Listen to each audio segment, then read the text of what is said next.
Panjat Pinang menjadi salah satu perlombaan yang kerap muncul dalam perayaan Hari Ulang Tahun Kemerdekaan Republik Indonesia. Bak sayur tanpa garam, tak puas rasanya jika merayakan momen HUT kemerdekaan tanpa lomba panjat pinang. Panjat pinang sendiri merupakan perlombaan yang dilakukan dengan memanjat pohon pinang atau pohon lain yang sudah dikuliti dan diberi cairan pelicin. Selain berlomba-lomba menjadi juara satu, para peserta lomba panjat pinang juga berlomba-lomba memanjat untuk memperebutkan barang-barang yang digantung di atas pohon yang disediakan. Kali ini Indonesia bakal menyajikan informasi seputar sejarah dari panjat pinang itu sendiri. Dikutip dari berbagai sumber, panjat pinang ternyata bermula pada masa penjajahan pemerintah kolonial Belanda dulu. Panjat pinang itu kabarnya dijadikan ajang olok-olokan kolonial Belanda terhadap pribumi yang rela saling menindas satu sama lain demi barang berharga kaum kaya Belanda. Selengkapnya, mari saling menerima.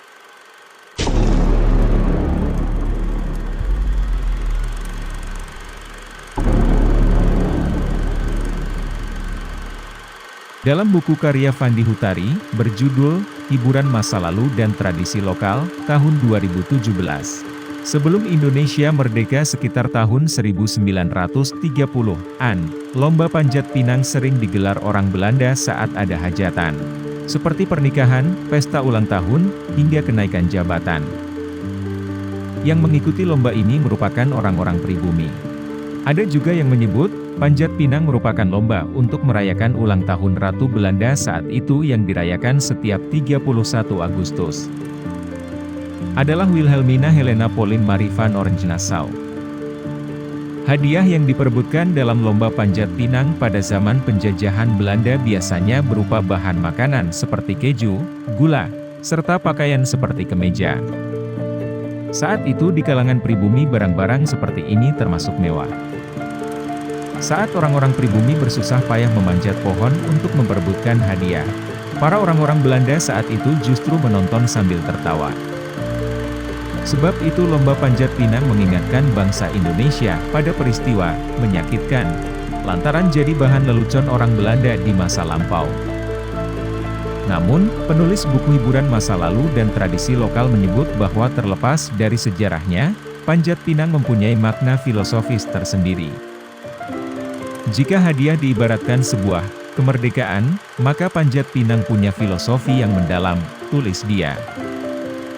Menurutnya, panjat pinang mengajarkan untuk berjuang mencapai kemerdekaan. Kemudian, kegiatan bergu ini dapat melatih kerjasama, kecerdikan, dan saling menopang antar pemain. Tapi yang namanya juga hiburan, kontroversi tak lagi penting, yang penting bisa menghibur, imbuh Fandi. Nah, panjat pinang sebagai sarana hiburan Belanda juga dibenarkan oleh sejarawan Asep Kambali. Ia juga menyebut foto orang Belanda yang tengah menyaksikan para pribumi sedang mengikuti panjat pinang dapat dilihat di Museum Belanda.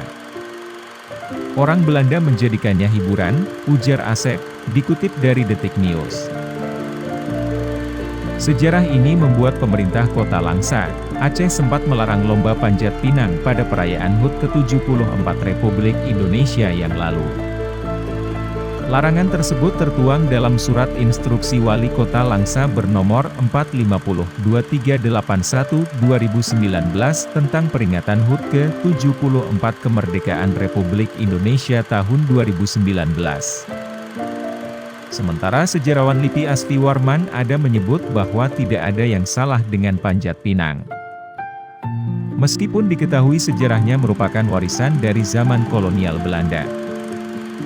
Menurutnya, tidak semua warisan kolonialisme itu buruk, seperti sekolah dan rumah sakit juga merupakan warisan dari Belanda. Kalaupun itu sudah ada sejak zaman kolonial, apa salahnya diteruskan sebagai hiburan? Tidak semua warisan kolonialisme itu buruk. Sekolah dan rumah sakit contohnya. Keduanya merupakan warisan Belanda, papar Asfi yang dikutip dari Detik News. Bagaimana menurut kalian?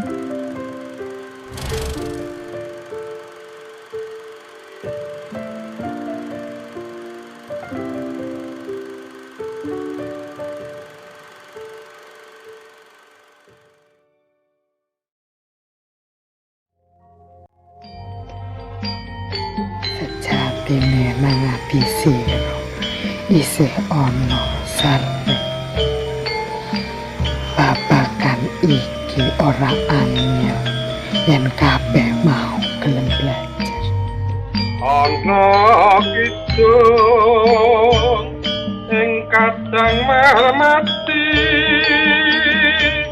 among tuwa ing kawasanira nganakaken proklamasi kami bangsa Indonesia terutama aspirasi rakyat untuk mengadakan reformasi di segala bidang